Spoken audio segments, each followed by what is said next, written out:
Kumusta po kayo? Bago po ang lahat, first things first.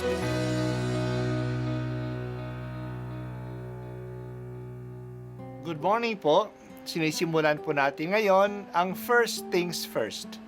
At dito po, tinatalakay natin sa unang bahagi ng umaga natin ay ang first readings na binabasa po sa banal na misa.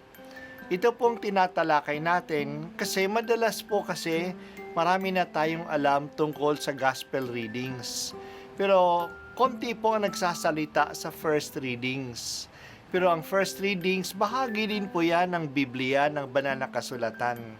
Kaya susubaybayan po natin ang mga first readings, basahin po natin at kuminsan kailangan ng basahin ng 2 o 3 beses bago maintindihan kasi hindi po tayo familiar sa mga istorya at sa mga kaisipan na tinatalakay dito.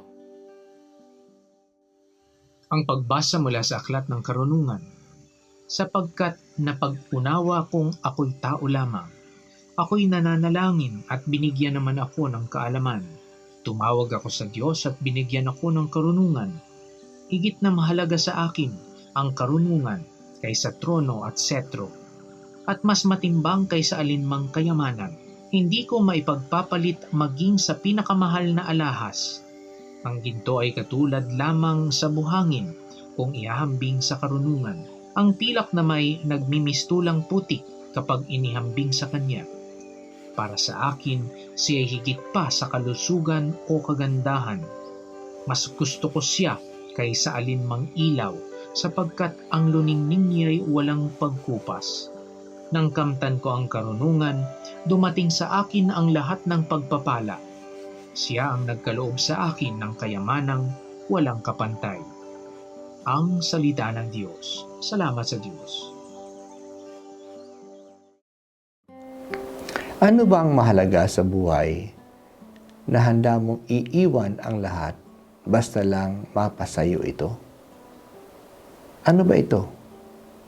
Sa Aklat ng Karunungan ng ating binasa, ito ay ang karunungan.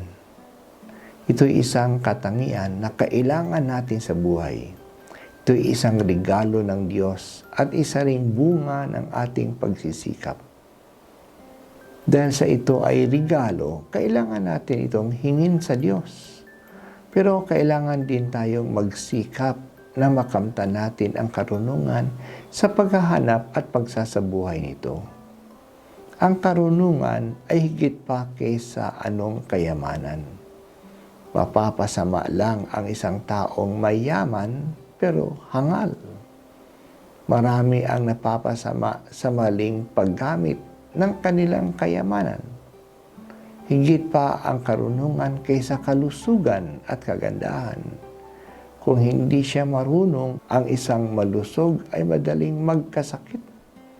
Ang kanyang kagandahan ay nagdadala pa ng pagsasamantala sa kanya. Kaya mahalaga na lumakad ang tao sa ilalim ng liwanag ng karunungan. Sa Lumang Tipan, ang karunungan ay isa lamang sa mga katangian ng Diyos na binibigay niya sa tao. Sa atin sa Bagong Tipan, ang karunungan ay walang iba kundi si Jesus. Jesus is the wisdom of God. Naging tao na ang karunungan ng Diyos. Kaya nga si Jesus ay dumating bilang isang guro. Tinuturo niya sa atin ang daan patungo sa kabutihan at kaligayahan. Hindi lang siya nagtuturo sa atin, pinapakita din niya ang halimbawa paano isabuhay ang mga aral niya. Kaya kailangan natin siyang tularan. Ilang beses sa Ebanghelyo na inanyayahan tayo na sumunod sa Kanya. Nang ibig sabihin ay tularan siya, sumunod sa Kanyang halimbawa. Ang pahalagahan natin si Jesus at kilalanin natin siya. Siya ang magdadala sa atin sa Diyos Ama. O Jesus, Ikaw ang aking tanging kayamanan sa buhay. Akayin mo ako sa iyo at dalhin mo ako sa Diyos Ama.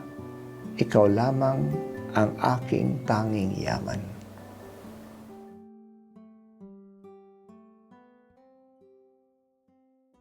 At ako po ay si Bishop Broderick Pabilio dito sa First Things First.